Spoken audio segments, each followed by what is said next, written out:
Hi, my name is Tony Koehl. I'm an illustrator, amongst other things, that you're going to find out in this movie for over 20 years. And I hope you enjoy this show.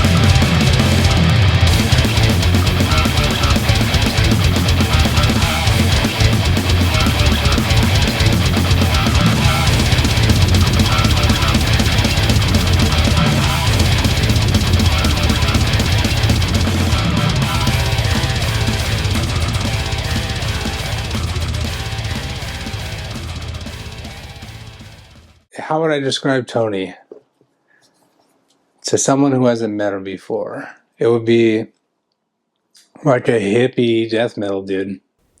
Tony Koehl is magic. He's a very loving person, a caring person. He'd give you the shirt off his back. Tony Koehl is genuinely a good guy. He's amazing to work with. He's the kind of person you won't mind hanging out with. He's always a good time. He's always he's not judgmental. It doesn't matter where you're coming from. He's more than willing to sit down with you and have a conversation. He's not afraid to shake your hand, give you a hug once he's comfortable with you. I've seen him. He's a family man. He's just an all-around good dude. You enjoy being around and working with. God, Tony's. I think after this many years, he's a good friend. Tony Koehl is very interesting and unique individual. Incredible artist.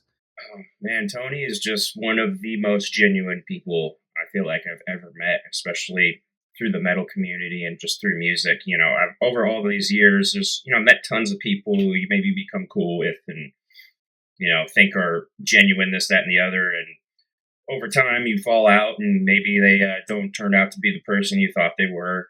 But Tony has always been just constant, sustained, genuine, authentic, not adjusting who he is for anybody, but also treating everybody with a level of respect that's just, for me, it's, I feel like that should be more normal, and he just sets a great example. Tony Koehl. When I first heard of Tony Koehl, it was through Entrawler, and just remember hanging out with the guys, and they said Tony Koehl was going to do their album. And they were so, they were so thrilled. They were so honored that Tony Koehl would even do an album cover for them. It was like just a highlight. That was the peak of the mountain if you had an album done by Tony Koehl. And he was so respected. It's almost like you had to have an album cover done by him, or else you weren't part. I mean, I'm not being divisive, or else you weren't like legit, like in the LA scene, if you had not had an album done by Tony Koehl. I was born in San Dimas, California, and I grew up in Covina, so it was just the neighboring town right next to it. But yeah, Covina was a really fun and safe place for us kids to grow up and develop. And like I say, we grew latchkey kids. Like my mom was a bartender, so she would be gone. At 6 o'clock she would leave to go work. And I had a lot of friends that lived locally, and my mom knew all the parents. So I'm like, hey, I'm gonna go to John's house, or hey, I'm gonna go to Ray's house, or I'm gonna go to Randy's house, I'm gonna go to someone's house. And they're like, oh, okay. Everybody kind of knew each other at the time. Tony was always very friendly. He was always my friend. Back in those days, it was all about G.I. Joes and He-Man and Transformers, and he was just a fun-loving kid that used to love to play. As a kid, Tony was very hyper, loved to go do things, loved his art, like collecting frogs and horned toads, bred mice to make money on the side. Always a little hustler, he was. Well, my mom and dad, they were never married. I was a byproduct of two kids having a good time during the 70s. So he's a hunter and a taxidermist. And so when I was born, he kind of just disappeared. He just went to Africa on a safari. He moved up to Alaska. I don't really remember really seeing him too much until I was about 5. And then he would come. I would go see him in the summer, and I would go on a lot of adventures with him, which I'm super grateful for. But you know, as I was a little kid, like real little, you know, like I just remember being around my grandparents a lot because my mom was a single parent, and she was a bartender, and she didn't, you only had a few people you could trust as a babysitter, and I never really liked going to babysitters if I knew my grandma was a choice. Oh, she was a beautiful person and just loved him so. And she did arts also. You know, she always encouraged him, took him where he needed to go when I was working. He stayed here a lot because I worked nights, so I didn't want to come get him at 3 in the morning. So he'd spend a lot of nights here and a lot of time with her. She was very calming for him. What role did your grandma play? My grandmother played, she was the rock in my life. She was the most important person on the planet to me. She showed me unconditional love. She never hit me. She never made me feel bad. She always had my back. She always stuck up for me. And she just showed me just an amazing source of love that I've never experienced from anybody else on the planet, and I'm so grateful that I even had that, to even know that it even exists. When did you start to notice that he was getting more into art in general? Oh, at an early age, 4 or 5. He liked to draw, always drawing. Tony was just one of the guys, you know, as the kid, but he always, if you looked at Tony, any free chance he had, you'd see him with his head down and the pencil moving. He loved his artwork and he drew constantly. You know, that was the difference. I would have to say I think it all started watching The Dark Crystal when I was a little kid. When I saw that, I was like, you can make a world out of puppets, and like just the design, just the creature design and the characters. That I would have to, and then like watching like Labyrinth and then Legend, like all the Jim Henson stuff. And then when I got into, say, 7th grade, I had a friend, Aaron Hale. He gave me a Silver Surfer comic book. And then that launched me into like the comic book career.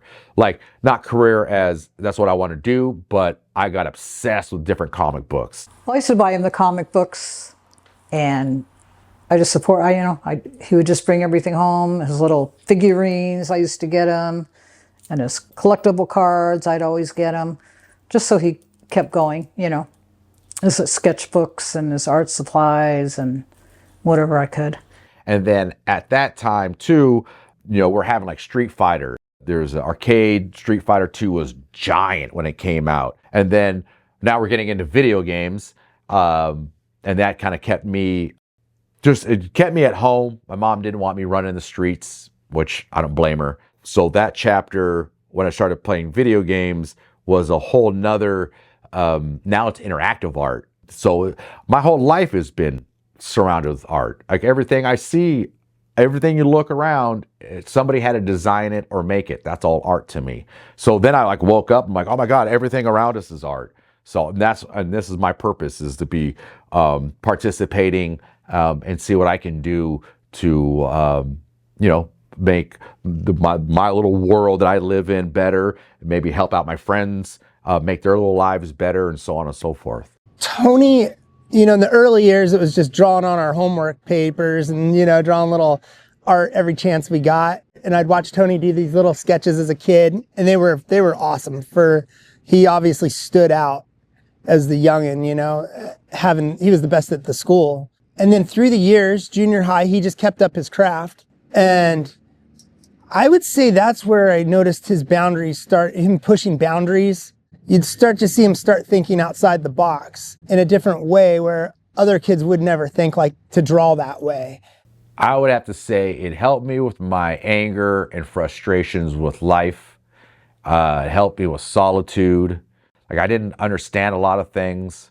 I still don't to this day, but I knew I was very angry growing up, and I'm never alone when I do artwork. I can be in my own little world, and it's really fun to do.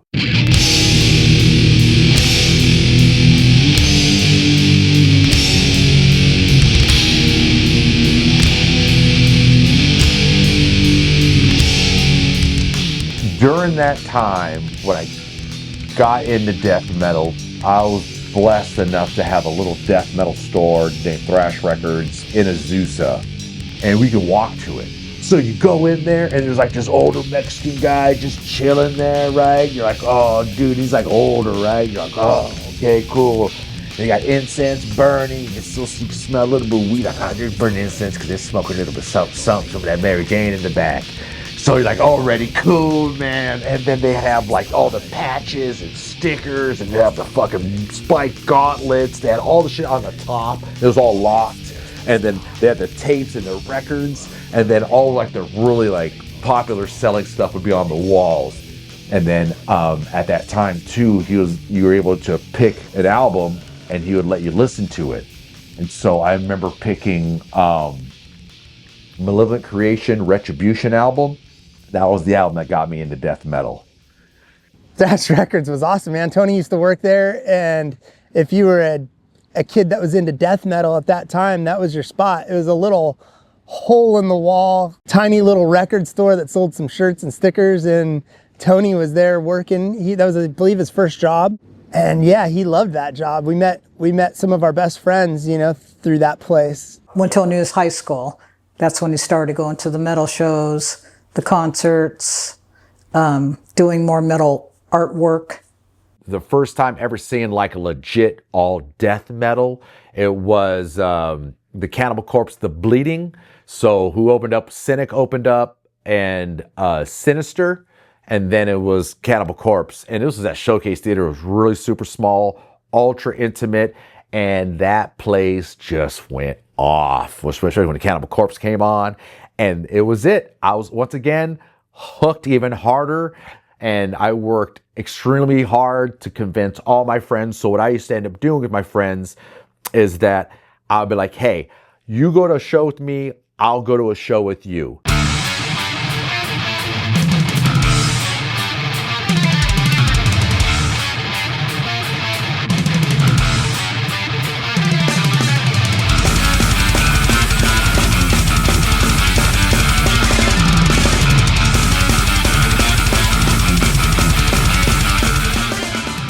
My dad is like, he's an artist, and he works with leather, and I'll say, I feel like that's the two jobs that he usually works with.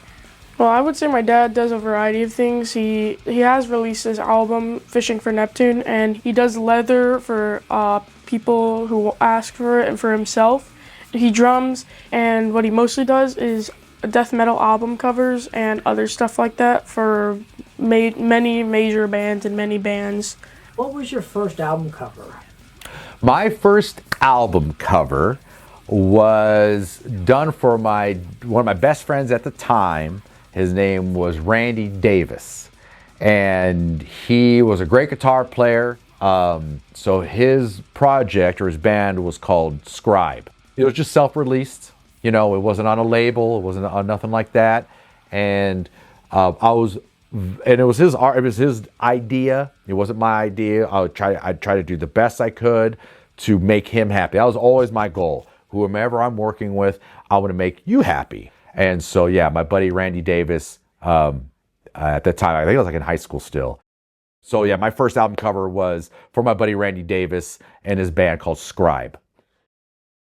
I mean, having good artwork is just probably the ground base. Like, let's call it 101 for metal. It should be, having good artwork should be the main focus. You got your t-shirts, your album covers, your basically your look at your attitude you're trying to do. You know, it's basically your identity when you even think about that. As a band. It's important to have striking artwork because that's the first thing that people will see. When I was younger, I bought CDs or actually tapes back then based only on the covers. Because a lot of these bands, like we did have metal magazines, but we didn't have the internet. I would go to my local record store, pick up a tape, and go, that cover looks awesome. I'm going to buy it. Didn't always work, but I still think that artwork is really like the first thing that's going to reach out and grab you and pull you in. Besides a good logo. A good logo and awesome artwork go hand in hand. Well, it's very important for a band and for a label. I would think, I don't know which would be more important for a band or a label, but it's probably equally important for both. I knew certain record labels. I would go to the record store just because, let's say, Deicide, for example, that I liked. If I would see the label RC Records, then I'd be like, oh, I should check this out because it's on that same label. And most of the time it turned out those bands were great on that label because of the artwork, of course. Yeah, what it did was really shape this sound in like visually, like you can, by looking at what the artwork is crafted as, you can kind of gauge like I see exactly what I'm in for on this album. And you're also not the only one involved. There is labels involved, and they're expecting as well, and they have input as well. So taking all these grenades, if you will, from the band members, their vision, then all of a sudden somebody else's vision, and then maybe a vision that has taken a while or what have you. And then really saying, okay, this is what I got going on, because we used to discuss these things. This was a big discussion during the days of having band practice, which is very few and far between these days for me. But back in the day, that's all we had. That was the communication we had, was showing up, discussing, and it was discussed heavily because your image is really what drove a lot of people in a lot of mindsets. And this is how you tailor your marketing, your branding, your image, and this had to be carried through as for consistency.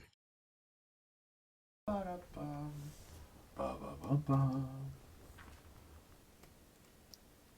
come on, bitch. Where you at? Why don't you going in? What are you working on? I am working on the new cover for Splattered Cadaver. I've worked with these guys many moons ago. I was going to say 2004, maybe the early 2000s. And so they came back and hit me up and see if I want to do their cover for them. I was like, heck yeah. So I have a couple more things I got to do for this cover, but majority of it's pretty much done. So I have to scan the original drawing, right? So the original drawing is in two parts. Here we go. So I'll put it back together like I did here. Then once I have that, and I'm like, I wasn't really liking the background. It's too plain, And so what I ended up doing is I took that out, and then I just put that background in it. So I collaged a bunch of pieces from the internet, so I use the internet pretty much like, it's just another tool for me. So I just took all these pieces here and I just kind of collaged them together, and then I colored on top of it. And then, added this a little more just to make it, a little bigger. And then the logo will probably just sit right here into the top left. And then, 2 inches of the top here is going to be cut off because once it becomes a square for the cover or vinyl.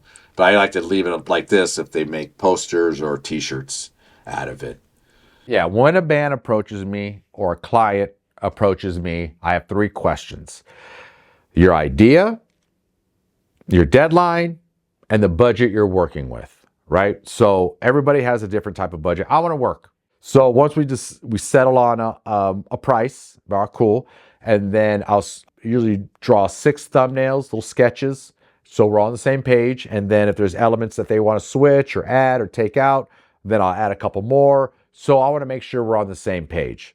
Then I usually ask, what style do you want it in? I have a lot of different styles.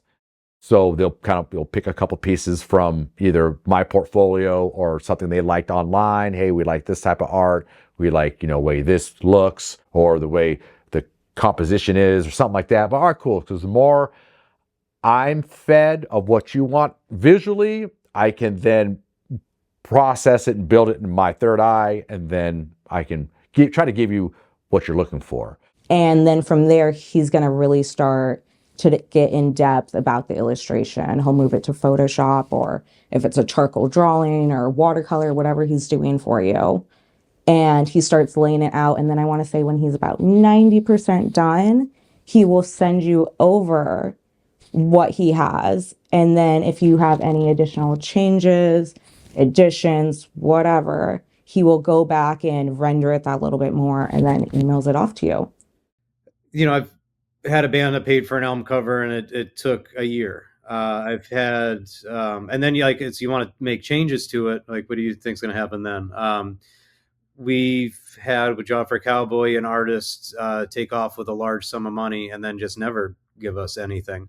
So creative stuff aside, in professional worlds, I mean, Tony's like on point professional artist I've dealt with, where it's like you're paying for artwork. He is right on top of it on the phone with you. Like, what do you want? What are you looking for?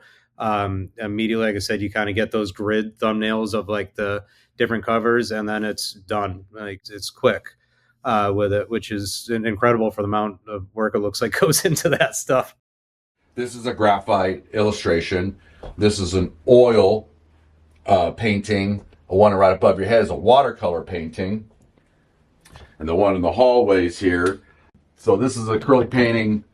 This would be an acrylic painting. These little guys are acrylic paintings. This is a watercolor painting. This is a sculpture I did back in college. They're all slightly different. It's hard for me to emulate one style is actually the same through all the different mediums. And so I like to experiment in different mediums and see what kind of end results I can get. So Tony Koehl's artwork is basically like a psychedelic death trip. It's not just so there's a lot of stuff like especially in the death metal, artist kind of realm, it's very oriented on death and a lot of little elements. Where Tony still does that, but he also brings a lot of psychedelia to it. Like I noticed, like there's a lot of little hints to like, third eyes and prisms and, transfers of, souls. It's not like just death. It's like the world beyond death. And that's one thing I've always noticed about him. He will do things like where it's just gore and that's it. And I think that's when people tell him like, hey, I just want gore. But when you let him go on his own, he'll take the bones that you give him and then go beyond it. And it's like 60s meets 90s trippy psychedelic hippie rock to like extreme death metal. Well, he definitely has his own style. Throughout the years, I've gotten to be able to recognize like, hey, that might be a Tony Koehl cover, and then I'll check, and then it's a Tony Koehl cover. So I remember he did I think it was a Black Dahlia Murder. He did an album cover for them, and I had no idea he was any part of that. And I was like, hey, that looks kind of like Tony style. And then I checked later on, I'm like, oh shit, that is Tony.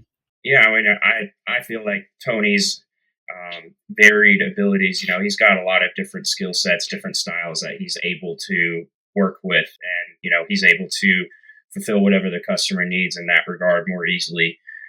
If you want something bright and fantastic, he can do it. If you want something dark and just kind of, maybe sketched or, like you said, graphite, this, that, the other, he can accompany whatever the artist is looking for, and even add to that, like, oh, this is what you're looking for. Well, what about this? This is just that, but even better.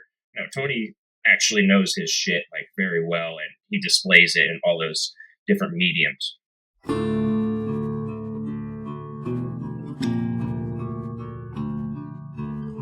So this portfolio, I have a bunch of portfolios. It's not even I have so many more, but this typically is like everything. When I have like posters, 11 by 17 inch posters, it fits in there, kind of smaller pieces. It's all kind of my newer stuff until I fill these up, and then once they're full, I'll put them away, buy another one, fill that one up. So this usually keeps prints and some originals. So these are all old. These are really old. I did these back in 1999. These were all like just color comps. I do sell vinyl. Some of these were sell vinyl. Yeah, and some artwork never gets finished. I started it. I was gonna do it. I was gonna make a T-shirt design out of it. I fell out of love with it. And here's some posters, festivals. I'll do the artwork for. I keep the first one, and then the last one, I have people sign it, and then I usually frame them and put them up in the studio. I just haven't got time with this one yet. And this was a start of a book cover I did, and it was just taking longer. And I wanted, so I just scanned what I had and I just dropped it in Photoshop. And here's the poster, the first poster design I did for the film, the Sideshow Studios, the Legacy of Sideshow Studios, which was awesome, working with Poppitt Productions. And then I worked with a local band called Tony Koehl. I did one of their designs, and they didn't like it, so I redid it to make it a little bit longer. It's been very crucial to kind of bring our ideas to life. And working with Tony, we trust him. So if he makes a recommendation, we have all the confidence in him that, okay, that's probably a good direction to go with. And he hasn't let us down yet. So, I mean, he knows what he's doing, and his recommendations have been spot on, and we've been very happy with him. Tony's been the same from the start. It's always been the same process, very professional. It's neat being able to work with someone professional when you're talking about album covers with testicles on them and whatever weird stuff you want thrown in the mix. But it's always been this. I mean, going from Rice on Suede in 2004 to Sour Grapes in 2020, that conversation on the phone for each album cover was pretty much identical, and the whole process was the same. I would have to say that I have developed techniques to make my workflow faster. Before, it used to be done in graphite. I do it in special occasions. But now it's just straight Photoshop. I just draw everything or piece everything even in Photoshop, because now I'm at the point where, like, if people want certain elements, I don't want to draw certain elements. Honestly, most times these clients ain't paying me very much. It's metal, just what happens. So I'm trying to give them the biggest bang for their buck. But majority of the time, it's dealing with budget. It was actually cool to watch the way he worked with the bands and see the experience he had. Just it's real effortless, you know. Where like I know sometimes there's got to be a band or two that just come up to him with like the worst idea or no idea, or they don't know what they want. Because as a tattoo artist myself, I deal with this a lot. So I deal with people come to me with the dumbest ideas. I'm like, that's not going to look good. You know, you have to remind them, hey, well, why don't we do this instead? Or what? I didn't get to hear any of that when I was with Tony. He just kind of had all the answers, at least with that band. So that worked out really well.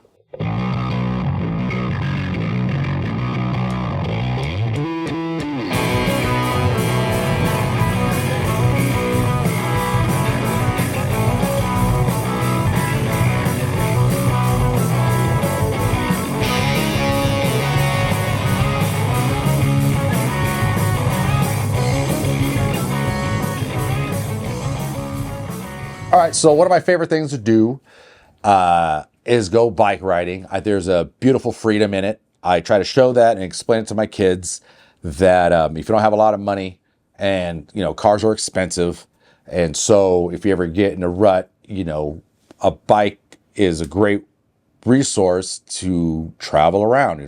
Doesn't require that much. So we got these e-bikes that next level.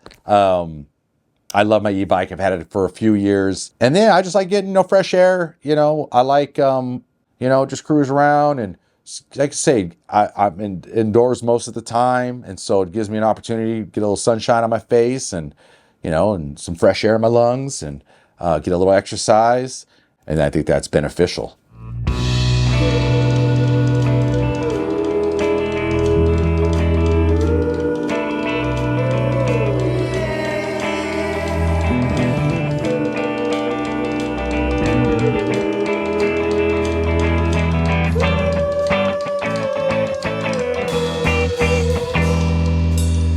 Fish swimming inside sizable oceans, yeah, yeah, yeah. Small fish are drowning in the jealousy, drowning in the deep blue sea, drowning in the deep blue sea, drowning in the deep blue sea.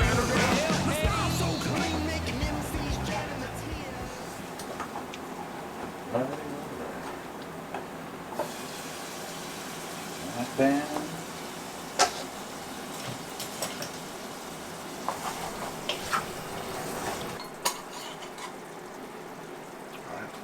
Pantry is like a palette for cooking. The different flavors is like a different color to me. If you want to make it spicy, you want to make it smoky, do you want to make it sweet, savory? I love it. Yeah, he likes to cook, and yeah, it's good. I'll rate it 1 to 10. It's like a 7. How does Tony interact with the kids specifically? He's great with them. Truly, he talks to them like they're individuals like you and me. He talks to them exactly the same.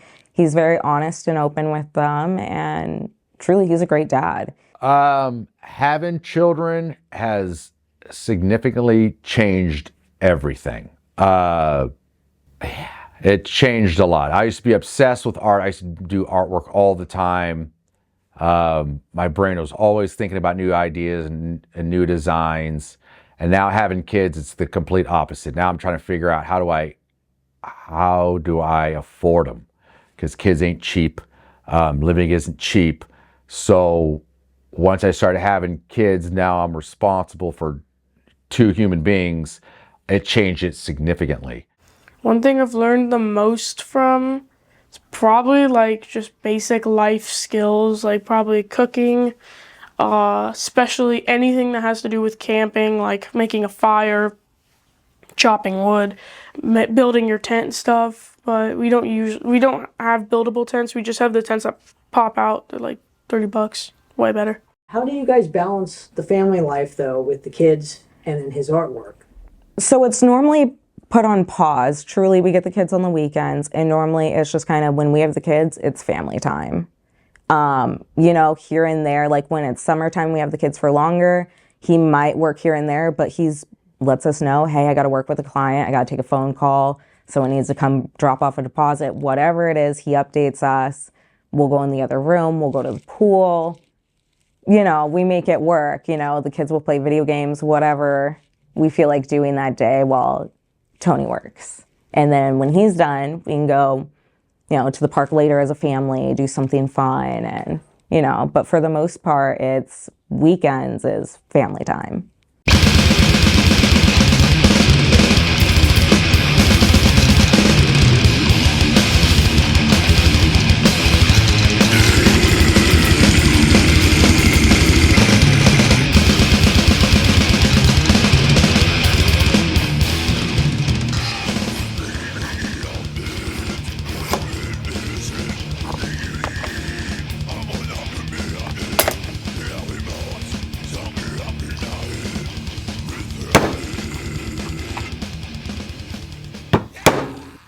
So getting into the leather work was, my dad's a taxidermist. So growing up, I was always around it. I've always helped my dad do taxidermy. Like, hey, sew this up, or skin this out. So I was always very familiar with the medium. And then when I started doing live art at transformative festivals, their culture they would have like leather saddle side bags are really cool, and they would have harnesses, and they have these cool bracers. They have all this fun stuff. It was like, oh, you're like Ren Fair, but with like a purpose. You weren't like Ren Fair, was just like a period piece. Like this stuff is, you can utilize it. And it just blew my mind. But I wasn't discouraged. I'm like, I can do this. I have no problem doing this. So I just went to like Tandy Leather and asked a bunch of questions, and they showed me the proper tools. And then I just kind of ran with it, because my first passion is sculpting. I love to sculpt. I don't get to sculpt very much because sculptures break. But to me, leather is like sculpting, and I can utilize it. And I can transform my world to like make my life easier, because now I have this medium that I excel at. Yeah, I mean, Tony's leather work, I remember he started doing that and started wearing it, going to Burning Man, and, I see all the stuff he makes, and I talk to him about it, and I'm not surprised that his skills can carry over to something like that really well, and to see people want his stuff, I'm not surprised by that at all. He's thorough in everything he does, whatever art, whether it's drawing, digital, this, that, the other, or leather work. I think that same skill set and passion he translates into everything he does. All right. So the past couple of days, I started working with some leather. I get in these waves of creativity where it's like, you either be working with leather, working on paintings, playing music or whatever. But I got all this hardware. I got new leather to work on. I got some studs. I got, extra stuff. So I made some new fun things, some personal and things to sell.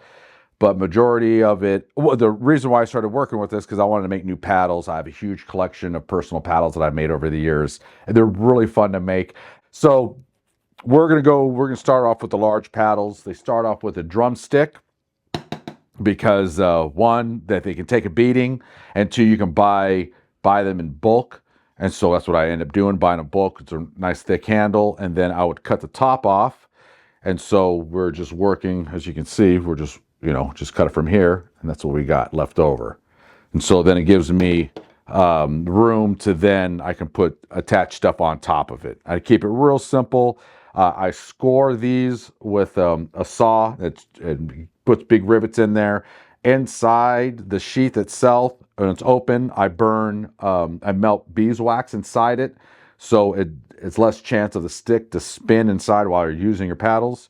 And then I put studs inside here, put a ring, O-ring, put 2 rivets. I hand sew the whole thing up on top. I think so far I have like 65 different paddles I've made, give or take. I haven't counted them in a while, but I just want to keep adding to them. And so I made one with my logo on it. I can't believe I don't have one with my logo on it. So it's 2-sided. Yeah, and it's exactly what you think it is. It's a paddle, right? So you grab a hold of it, and then you just give them whoever the 1 and 2s. So yeah. Typically, how long does it take you to do anything leather-wise compared to painting? So much quicker. I made all of this minusing a necklace, another choker. I sold it to a neighbor yesterday, and I gifted one of these to a friend for their birthday. I made all of this stuff in 3 days. So way quicker.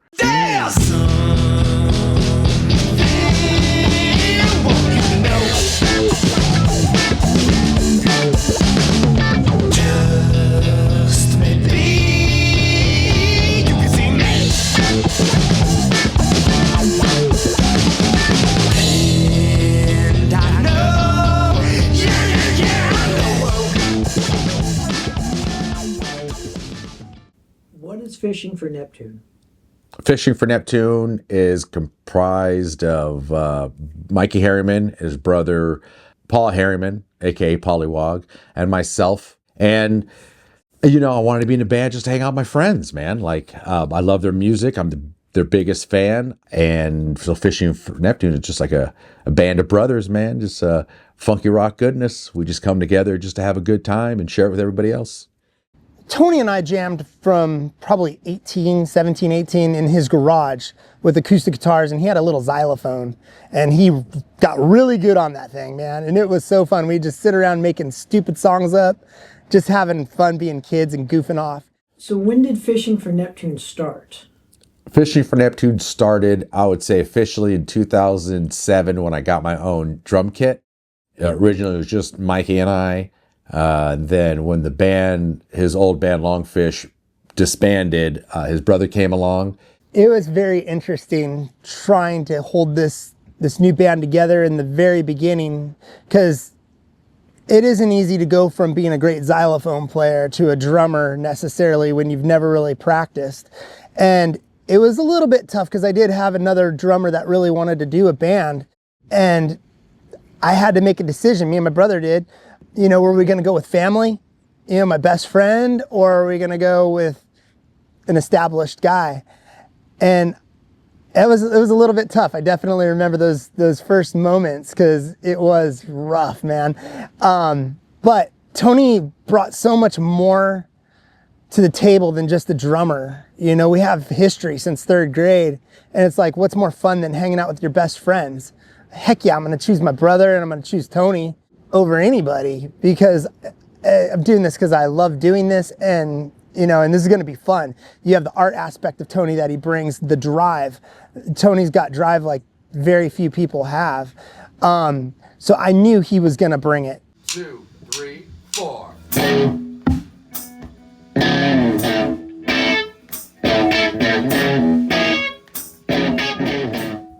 I think for me, being in a band helped me to relate to bands I work with.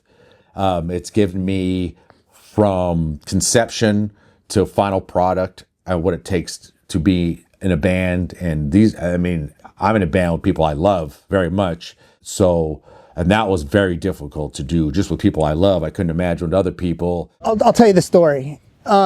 So during this time, right before Get Hooked, I had started buying and building my recording studio and learning how to be an audio engineer.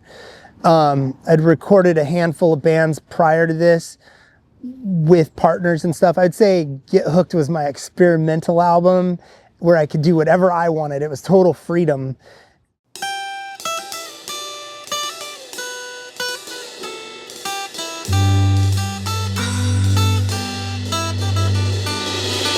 Music notes floating in the sky high. I'm sitting here but I don't know why. I'm sitting here and I don't know what to do, so I turn off the light. Good night, my friend, I miss you. And so there's so much experimenting going on there. And it was the most fun project I've ever done in my life. Yeah, we recorded and tracked that whole thing all by ourselves. Feels good to me, man. Feels good to me. Me too. Hell yeah. I felt it, dude. Like I had this feeling when we were done. I like wanted to flip off the camera, but I didn't because I was trying to be polite. So, what is the story behind this? It's just a fun little mermaid. I don't know. We were fishing for Neptune. I just want to do something different than I typically do. And then I used to do watercolors, and me and Mikey went to high school together. I mean, we went to elementary school together. We went to school together, but we were in an art class, and when I first started learning how to paint, was using watercolors. And so I wanted to bring that back. We're kind of cartoony, lots of color, fun and bright, and I feel like, I personally feel like if you found our album, it's a treasure, because I'm gonna be biased because I'm a huge fan of it. I think it's phenomenal. And I think when you look at the cover, there's records that is being protected by a third eye octopus. And I don't know, I just thought it'd be fun to do.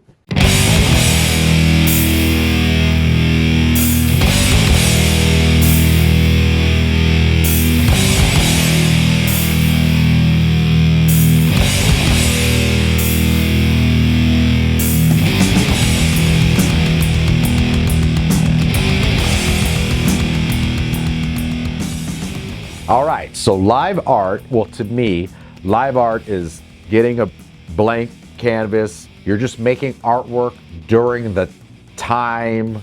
It's either a show or a festival. So you're just making artwork when music is going on. And then I just started getting the idea. I'm like, well, I want to work with bands. So the band would come through and, hey, what are you doing? Hey, I'm an artist. Here's my portfolio. Here's my phone number. Here's my little cheesy card. If you want to work together. I'd be more than happy to work with you. So it kind of started out that way. And then I met Dan Dismal, because I used to go to a bunch of his events, and then he was having a music festival called Murder Fest. So it basically happened when I was setting up. So the Murder Fest version 2.0 that I booked at the Knitting Factory, and he did the artwork for the main poster. And on the bottom of it, we had sponsors. So I put his logo down there and did some stuff, and he mentioned it to me. He said, "What do you think about me setting up a table and doing live artwork?" And people could watch the process of how artwork gets done and see somebody who does record covers and stuff like that and see the process, because a lot of people don't realize how record covers are done. So I said, let's do it. Like, I think people would enjoy seeing something different and going through all the stuff instead of seeing records, tapes, CDs for sale, records, tapes, CDs for sale. They could see two guys painting live, and then they could see their finished works of the stuff they've done before. So now I have my own space, and now I can bring in a portfolio and now an opportunity to look as more of a professional to be able to work with these bands. I've seen him do it a couple of times, and I think it's kind of awesome. He'll go to a show and set up shop, put up a canvas, and just kind of start getting creative with his canvas and just however he's feeling, whatever he's vibing with the show or whatever, and he's just painting in front of people. And he'll get in his moments where he's focused on his work, but then he'll always turn around. If he sees a familiar face, he's the first one to smile and just kind of say what's up and say hello to everybody. I mean, I think it's one more fun thing to interact with, and it's another form of connection. It's another forms of entertainment.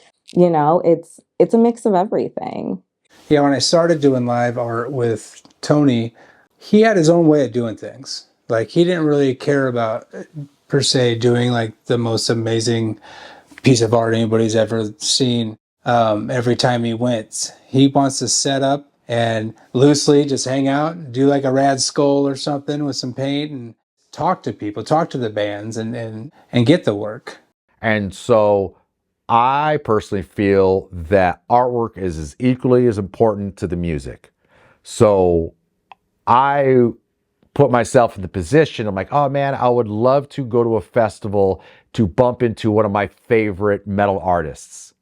And so that's kind of what I started doing. I'm just like, yeah, I can represent the visual art of metal. No one else is going to do it. I'll do it. Like, I do hip hop events. I do transformative festivals. I do other reggae festivals, jam bands, other genres of music have live artists.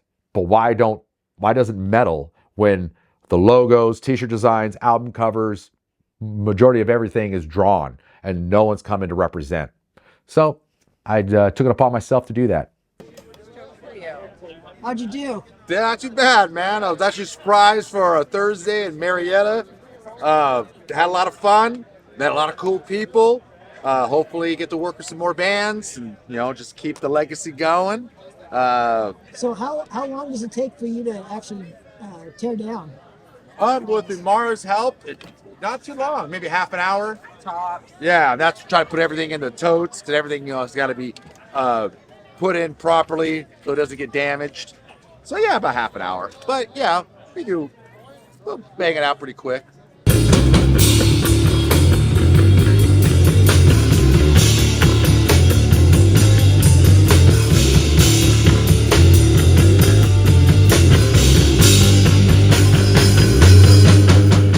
What is Art Temple? Art Temple was a group of friends gathered up at festivals to provide a safe space for other artists. So we would go to festivals and we would set up easels, drawing horses, a stage. We had a PA system. We'd have models come through. So a lot of us weren't able to do, like, say, live art because of whatever political. Everything's always politics, and no matter what you do. So if you had 5 of us friends all signing up to do live art at a festival and only 3 of us got in, but the other 2 are just as good, they weren't being allowed because X, Y, and Z. So we decided, hey, if we all come together under an umbrella, then we can invite whoever we want to. We're guaranteed to be a part of this thing, and then we can give back to the community. And so there used to be a lot of renegade artists that would get shut down at art festivals, which was really odd. So we would just be, hey man, you just come to our spot, you can draw and paint. We actually provide free art supplies, and then we have models, and then we have workshops, and we have demonstrations, and we all believe in the arts, regardless if it's drawing, painting, glass blowing, working with leather, wire wrapping. Art is art. Singing, dance, poetry, it doesn't matter. It's all art to us. And over the years, we were doing it for I think about 8 years. And then I got in a car accident with Garrett Stobbs on our way to San Francisco to do Planet Home. And unfortunately, somebody passed away in that accident in Santa Barbara. I broke and fractured 10 of my ribs, lacerated my liver, and punctured my right lung, and everything kind of fell apart. My band fell apart, Art Temple fell apart, a lot of my other social things I was doing, going to other festivals, doing live art at, that all kind of just put us a hard pause.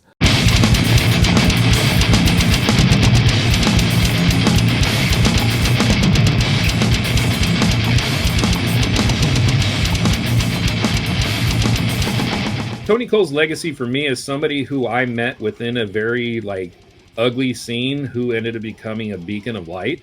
The warmth that comes from inside himself, and also the overall willingness to be creative and give his artwork towards the world has always been awe-inspiring for me as somebody who's also been kind of like a self-made doer. His legacy, I think, is still unwritten. I think that this movie that you're doing about him will hopefully help people get more familiar with him where he should have already been familiar with people. But I don't know if I could put one stamp on his legacy besides the fact that he is just sunlight in a world of darkness for me. I feel he's touched and changed so many lives, and people admire him so much. Makes me proud. Tony's legacy, really starts from the beginning, and it's always been evolving since I've known him. And he has dove so deep into that death metal community. He is absolutely a part of this whole scene, and it's like his artwork has created a ripple effect through all levels, whether you're the biggest bands or the little guy just trying to get a little something going. He's tangible. You can reach him, and he will make time to help you and do the best that he can to help your dream come true, what your vision is. And through the years, he's just helped countless bands, and some of them are huge, but then I think about the young kids in the Philippines, or out there in all these other countries that don't have a lot. But he somehow managed to help them, make their album cover, and now they've got something. So I think his legacy is going to go on for years after his time. Ooh, that's a tough question. I mean, I wouldn't even know where to go with his legacy. He's a very unique man, and I think is leaving a unique mark on many different facets of the art world. I don't think it was like a fluke that death metal bands started gravitating towards Tony's work. And he's my favorite artist. Yeah, Tony Koehl's legacy, is his epic kindness and his epic communication that he's able to bring that is rare these days. I feel like you're never going to forget him and his personality and how you were treated by him and how he made you feel. You never forget how people make you feel, and he's one of those people that you don't forget, because he's just getting to you on these levels that others can't. He's made you feel like high on life at this high frequency, and you kind of come away from him with this high, and you may be on it for a while because it's like at this mega refreshing level. So I feel like, yeah, that's, in my opinion, what I will know him as for sure, on top of everything else. But that will be the first and foremost for me. I would hope that when people think of me, it's a yum, not a yuck. I hope that people remember me for being kind and loving and supportive and welcoming. Yeah, that's what I want.